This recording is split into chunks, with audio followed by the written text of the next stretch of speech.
Namaste, my friends. Welcome or welcome back. In this lecture, in this video, we will be talking about Ashtanga Yoga Patanjali. And we will be discussing that it's actually the base, the foundation, the moral aspect, the soul of yoga. I see nowadays that a lot of people are practicing yoga, which is great. But it's important not to stop yourself only in the poses, in the asanas, but also to get to know what actually yoga is about. In order to get the maximum out of your practice.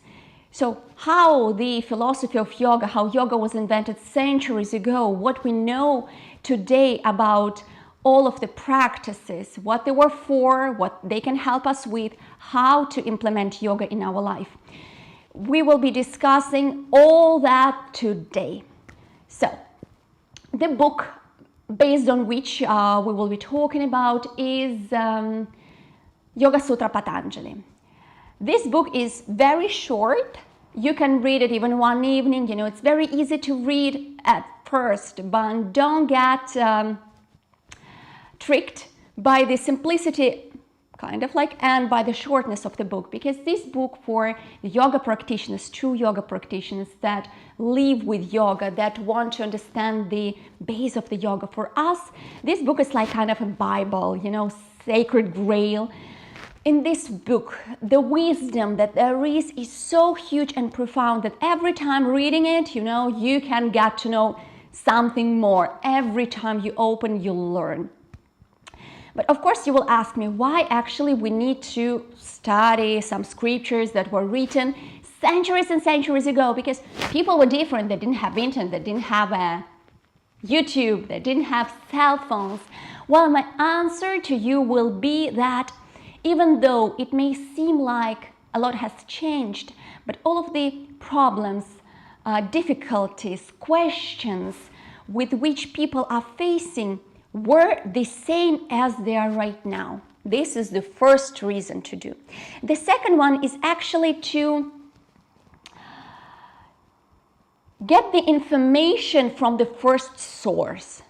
Because you know, there are so many schools, so many videos, so many teachers. Every time you listen to something, even to me, it's kind of like interpretation. It's how I understood the book, what I got from it. If you really want to go deeply into your yoga, I really strongly recommend you go to the sources, like the primary sources of the wisdom, to the Sutra, to the Upanishad, to all these books that keep the wisdom, keep the soul of the yoga, and you will understand your practice much better.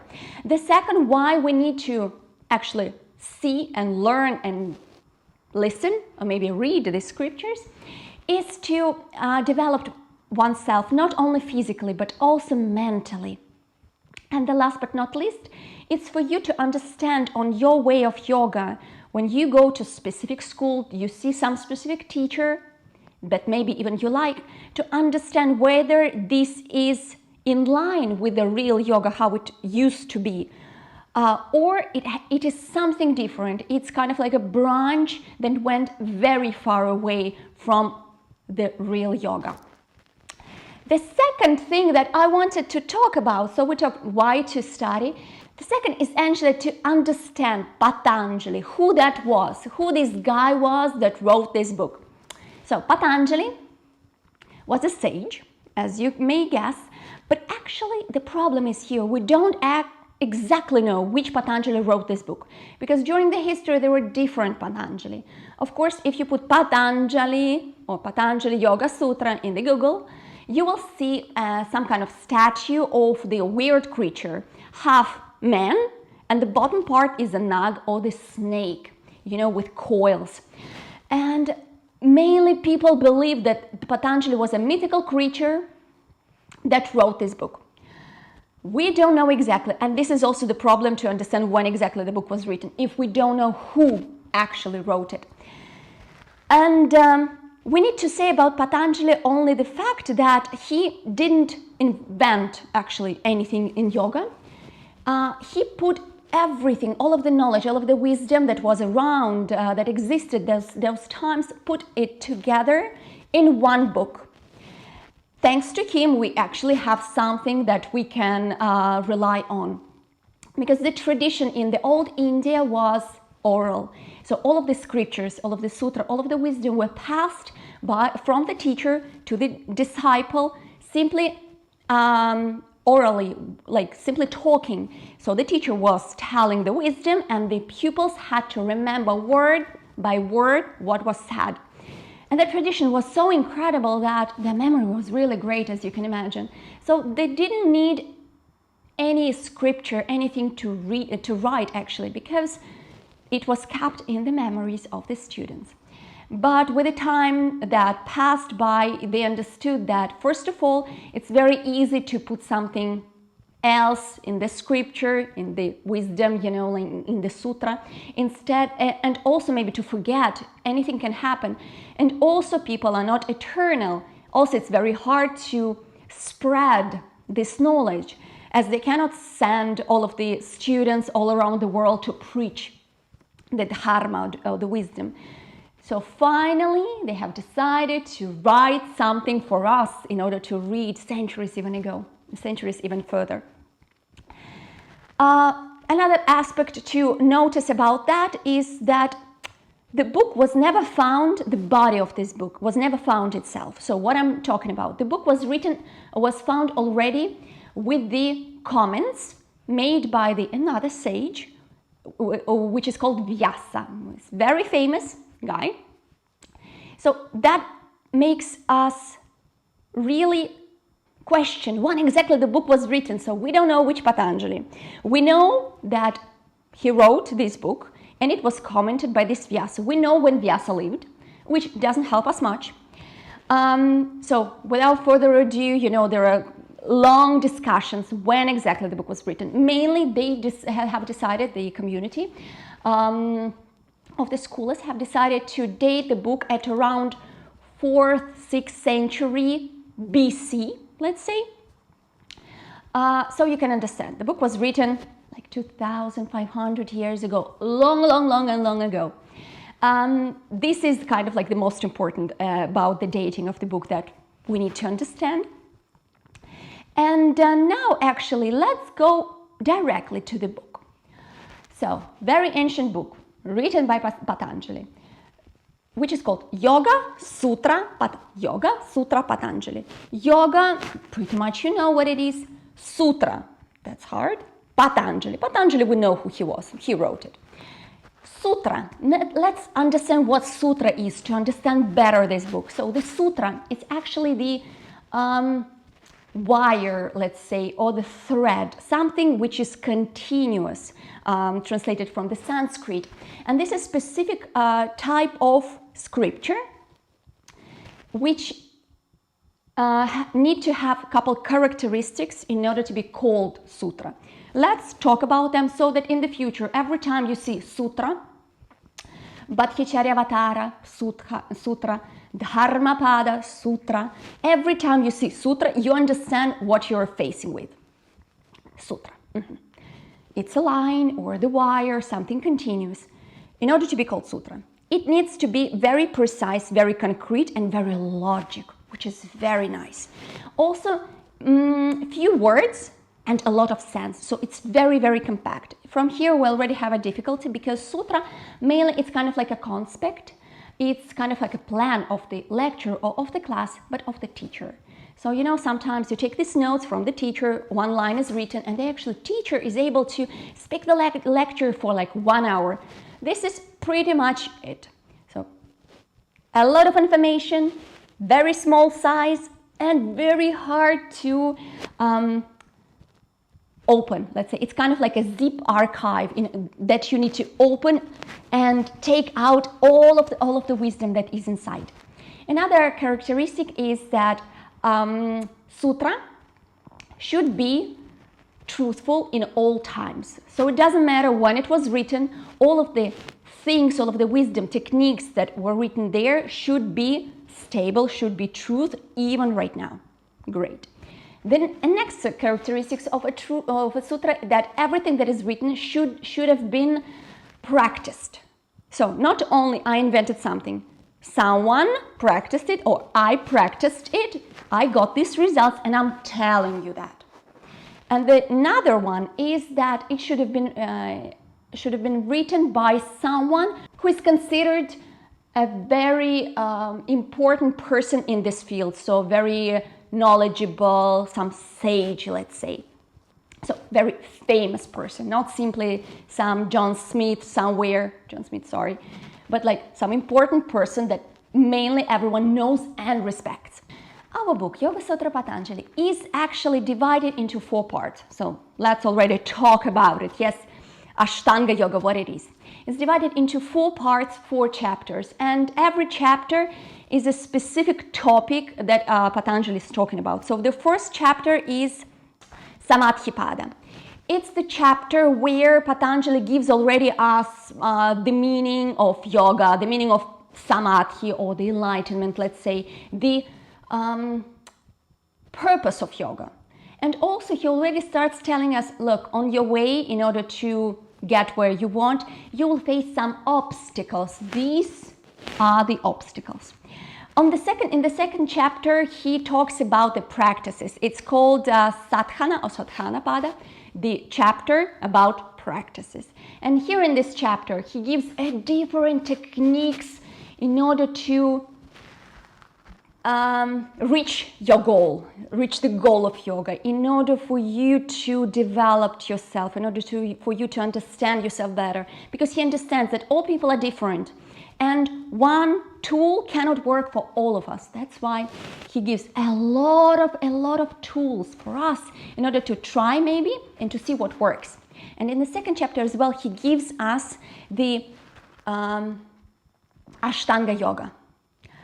In the third chapter, he also discusses a bit last 3 points of the Ashtanga Yoga. He talks about them, and also he talks about the siddhi, or the supernatural capabilities, let's say, that you will have. If you do this, you will have that. The last chapter that many tell actually was written further, was written not by him, maybe by someone else, because it's really very different from everything else. It is called Kaivalya Pada. It's about non-duality, about the unity of everything. Patanjali, in his book, in his first chapter, tells us that there is suffering in this life, and everyone suffers in one time of their life or another. And the whole point of yoga actually is to eliminate the suffering, or at least to reduce it, which is already great. You see, like you were thinking yoga, it's to feel better, maybe to lose weight, like to be more flexible. But the whole point, the purpose of yoga is to decrease suffering of the person who is practicing, at least. Then we will get to know that not only this person will benefit, but also everyone around. So, reduction or elimination of the suffering in this world. And he tells that the purpose of yoga is also to understand for yourself who you truly are, your true nature, and to eliminate all of the barriers, all of the filters that you have in your own mind. And when you do that, you will be able to reduce or eliminate the suffering. In order to do that, he gives a lot of tools for us, because he understands that not everyone is alike. We're all different, and for different people, there are different ways that work best. So, one or another. But Ashtanga Yoga that he proposes, he devotes so much time. He actually devotes almost like 1.5 chapters to that, explaining only this path, which is very similar to the Buddha teaching. What it is. So, Ashtanga Yoga. Ashta, Anga. Ashta, it's 8. Anga, it's part. So we have yoga of 8 parts, or 8 limb yoga. Maybe you also heard Ashtanga Yoga, Ashtanga Vinyasa Yoga of Pattabhi Jois. It's the specific style of yoga. When Pattabhi Jois actually invented this type of yoga, he based himself on the wisdom, on this book actually as well.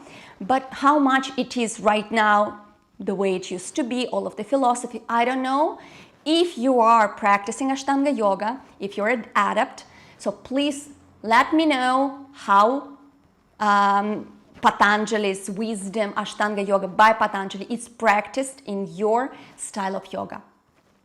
So, yoga of 8 parts. Which are these 8 parts? They are Yama, Niyama, Asana, Pranayama, Pratyahara, Dharana, Dhyana, Samadhi. 8 parts. So, weird Sanskrit words, but now we will talk about them a bit more in details. So, Yama, Niyama. First one, Yama. Yama, Yam, the base of the word from Sanskrit means to control. So, what we need to control based on Patanjali? And the first Yama is Ahimsa. Ahimsa is non-violence. And if you would like, I will do another video on Yama Niyama to speak about more in detail because it's a very complex topic. Today we will talk about only in some words, not much in detail. So, Ahimsa, non-violence. Patanjali tells that if you practice non-violence in your life, if you don't say violent things, if you don't physically violent, even in your thoughts, then all of the conflicts, all of the violence around you cease to exist. You will no longer have conflicts, or at least they will be very much reduced. And he tells this in order for you not to think, oh, I have a magical power, now I enter into the room and no one is quarreling. No, it's for you to understand whether you're on the right path. If you notice that in your life there are less conflicts, everyone is more calm, then it means that you're practicing Ahimsa or non-violence in the right way. And then, of course, it's very complex because we can talk about also becoming a vegetarian. This is why a lot of yogis are so weird, you know, like don't drink alcohol, don't eat meat, fish, or whatever, because they're really practicing this Ahimsa or non-violence. The second one is Satya, or the truthfulness, the sincerity. And Patanjali tells that you need to be truthful in what you say, in what you think as well. And he tells that if you practice Satya, truthfulness, then all of your intentions come to life. So, for example, whatever you want to do and you want to achieve this goal, you will exactly achieve that. How many times in life you hear, you know, I wanted this and I got that. In order for you to avoid that, so whatever you want, you act on that and you get exactly what you want. You need to practice Satya. Another interesting thing that you will get practicing the truthfulness is that the voice of the adept, of the practitioner, becomes so powerful, so truthful that everyone listens to such person. So if you practice the truthfulness, if you don't tell lies, you will have much higher capability influencing others. The third is the asteya, non-stealing, which actually makes sense. But Patanjali also tells, you know, he doesn't tell you simply don't steal, don't, actually it's not stealing, it's not taking what is not yours. And it can be physical objects, it can also be time, it can be energy. So it's a very complex as well topic. And he tells that if you practice the non-taking what is not yours, non-stealing, then all of the riches of the world will come to this person. The fourth is Brahmacharya, which is one of the most controversial, I would say, of all of the Yama, because technically during the history this term was translated in all different ways, and at some point it was translated as celibacy. If I tell you celibacy, so for sure you will say, well, maybe not, but you may say, okay, yoga is not for me, I close the book, I stop the video, bye. But I went to the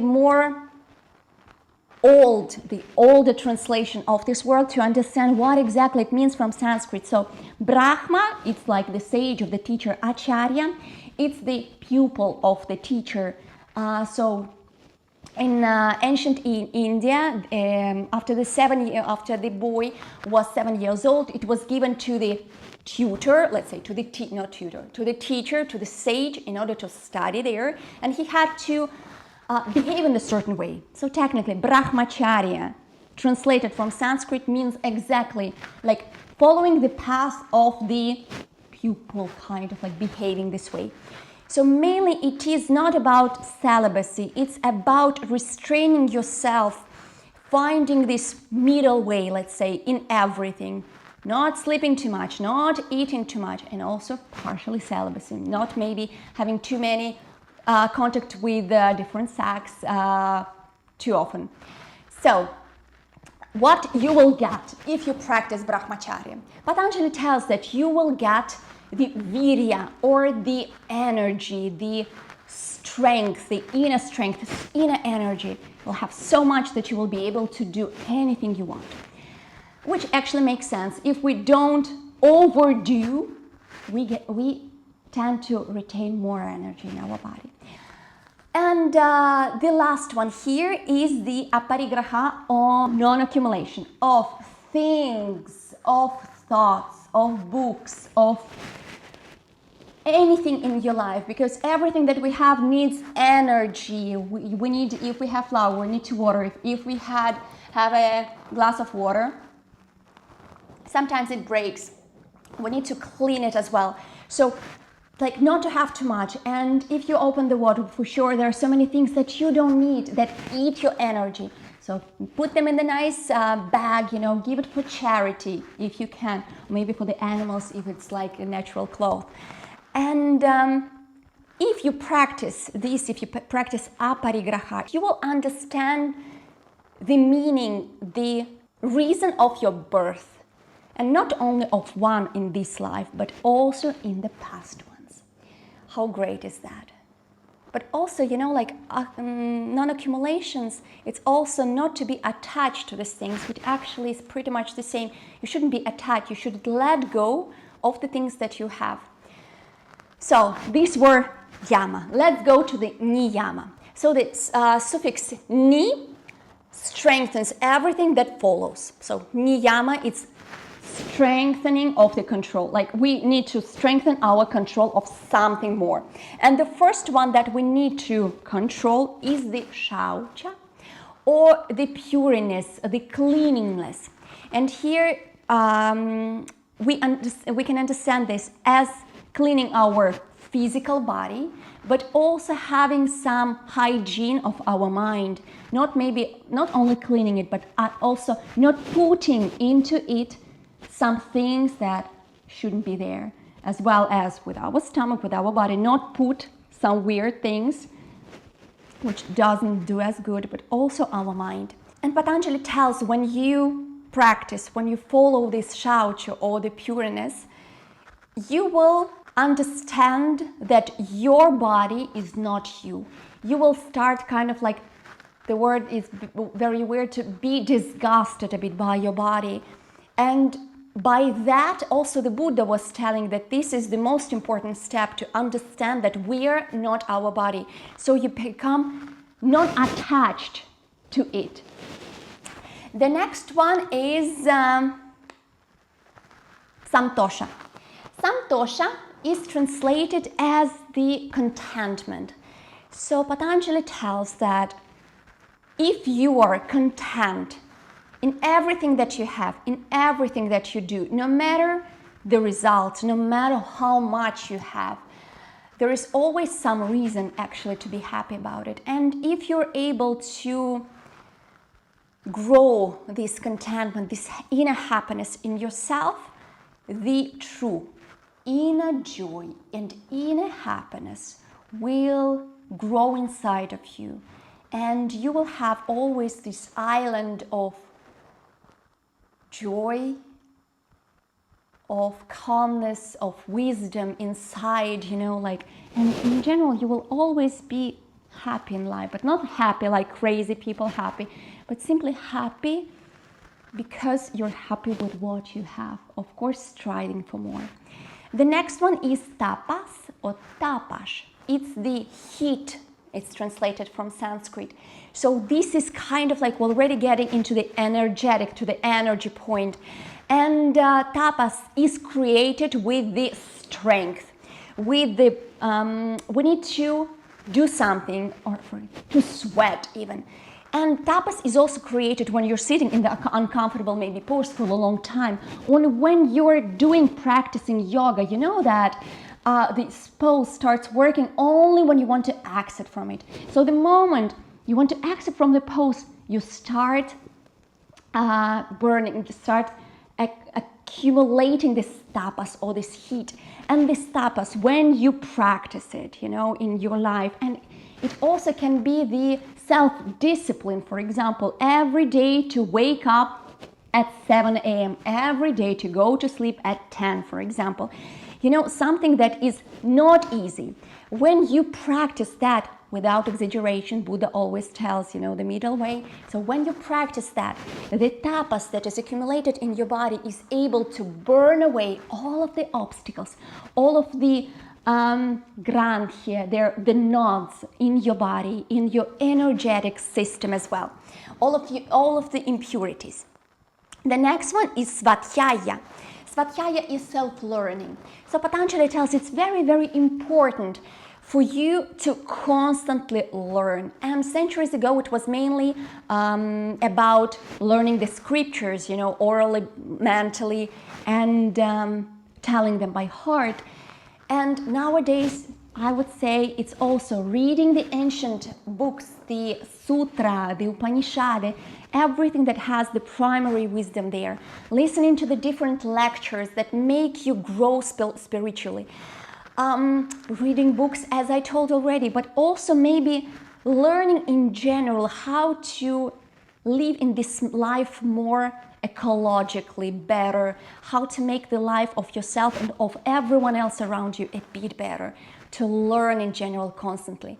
If you're practicing Svadhyaya in your life, if you're constantly learning, you develop, as Patanjali says, the inner teacher, the inner wisdom that always knows the right answer. So, the last one is the Ishvara Pranidhana. This is another bit controversial Niyama, because a lot of people are telling this is praying for the God. Because Ishvara, it's actually can be translated as God or infinite wisdom. Pranidhana is to rely. So relying on God. And honestly, I've read so many translations, and my favorite also explanation is that you do everything in your power. You don't simply sit on the sofa relying on God, that God will provide. You do everything that you can in your power to get where you need to be, but there is always this small percentage of unknown. We can prepare, but something can always happen. So living your life always remembering that there is something which is larger than us, and simply let this something or someone influence your life when it needs to, in one or another way. Simply kind of like let there be always a space for some miracle, sometimes good, sometimes not, but understand that there is something larger than we. So for me, this is Ishvaran Pranidhana, and based also on many, many other translators and commenters. Okay, this was the hardest and the longest part, Yama Niyama. In another video, I will talk about them a bit more in detail, because there's so much interesting. And actually, if you're not able to sit in the crossed legs for a long time, but you're able to practice this moral aspect, this is already Patanjali tells us the most important. And especially Yama as ahimsa, satya, non-violence. If everyone would practice non-violence in our world, we would have a much better world to live in. So the third path, or the third limb of yoga, is the asana, or the position as we know it. So Padmasana, Virasana, Kurmasana, all of the asana is the pose technically that we know. What is the asana based on Patanjali? Patanjali tells that asana is the comfortable and stable seated position. So he doesn't tell it's the front split, or it's a bridge pose, or it's a lotus pose. You know, he doesn't exactly specify. He tells it's a comfortable, stable position, seated. This also means that the whole point of yoga is actually not to do different crazy positions and to look at them beautiful. The point of yoga is to be able to sit very comfortably, very stably for a long time, most probably in this position. And you will understand also why. And he tells that if you are practicing the asana, if you're firm in your position and you're practicing the positions, you eliminate the obstacles in your path. The fourth one of the Ashtanga Yoga is the Pranayama. Prana is the universal power, universal energy that we breathe in, breathe out. Ayama is to tame, to control. But this is what we know right now. Patanjali actually tells that Pranayama is the breathing in, breathing out, and holding of the breath. And he tells also that thanks to Pranayama, we are able to destroy the barriers for the light. The next step is the Pratyahara. Why we need the Pratyahara? So, and what it is. Imagine the turtle that one is afraid, for example, it takes all of the legs and the head inside. And this is what we need to do. All of our senses, you know, of our body, our ears, our nose, mouth, our skin. We are, even though we're seeing, maybe we meditate with the open eyes, or we hear, we don't close our ears, but hearing, not hearing, seeing, not seeing. So means closing or drawing inside our senses. And this will help us to concentrate more. And now we're going to the third chapter of this book, of the Yoga Sutra Patanjali. The last three limbs are put in the other chapter because they're already the internal work, you know, more mental, not the physical. And the first one is the dharana, or the concentration. And it can be on the physical object or on the imaginative object. So, or with your eyes open or with your eyes closed, trying to establish this connection, to concentrate, not to think about anything else. We already did Pratyahara. We took inside all of the senses and now we concentrate. The next one is dhyana, or the real meditation, or like meditation that we know it, because it's called meditation only, even though in yoga it's Pratyahara, Dharana, Dhyana. So the real meditation. What's the difference between dharana, concentration, and dhyana? So dhyana, it's a long dharana. So it's a long concentration when you're able to, for a long time, to focus on this object. So there is a stable connection. And finally, when you're able to achieve that, you're able, maybe one day, to go to the samadhi, or it's also called nirvana. And this is the time when you become one with the object. Nothing else exists. You kind of like melt one into another. And for people who reach the samadhi, the duality of this world doesn't exist anymore. They are able exactly to see their true nature, what it is, the purpose of their life, to see this world with the open eyes, without the glasses, without all of these barriers, you know, like lenses that we have in our life. Samadhi, we can say, is the goal of yoga, but actually it is not, because a lot of people after the samadhi, they come again to life, let's say, and they tell that in general nothing changed. You know, you were chopping the wood before, you're chopping the wood after, but you're chopping it differently because you understand the meaning and you understand how to overcome the suffering. And I think this is the most important, but not to get to the samadhi. I believe and I feel myself practicing all of these steps, that they're all very crucial. Of course, Patanjali tells that if you are focusing, for example, last three stages, they're called samyama, so dharana, dhyana, samadhi. samyama. If you're focusing, making this samyama on different objects, you will get incredible capabilities, abilities, magical. For example, if you meditate on the moon, you will understand the movement of all of the stars in the universe.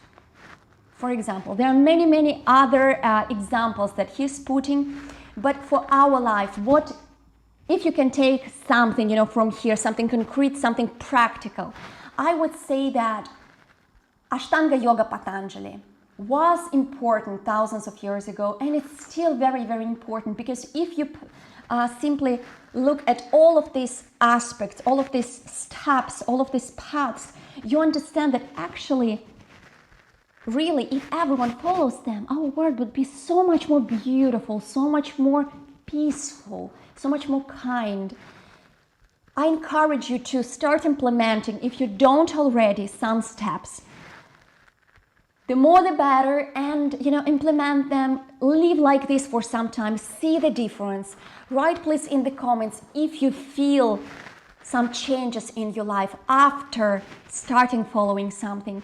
And also, I really encourage you to practice the real yoga, because yoga, it's not only on the yoga mat, but it's more important what you do in your normal life, because we live normally outside of the mat for many more hours, and this is what matters, how you live these hours. And I wish for you to be able one day to answer these questions: who am I, what I'm here to do, what I'm supposed to do, and what will be after the death. Three main questions that people are always asking at some point themselves. And practice the real yoga, the yoga of wisdom, the yoga of morality, of kindness as well. Thank you so much for listening to this lecture. I hope it was useful. I hope that now you have a better understanding of what yoga actually is about, as Yoga Sutra Patanjali is the main and the first book actually written on yoga, on what we're practicing. Thank you. Namaste.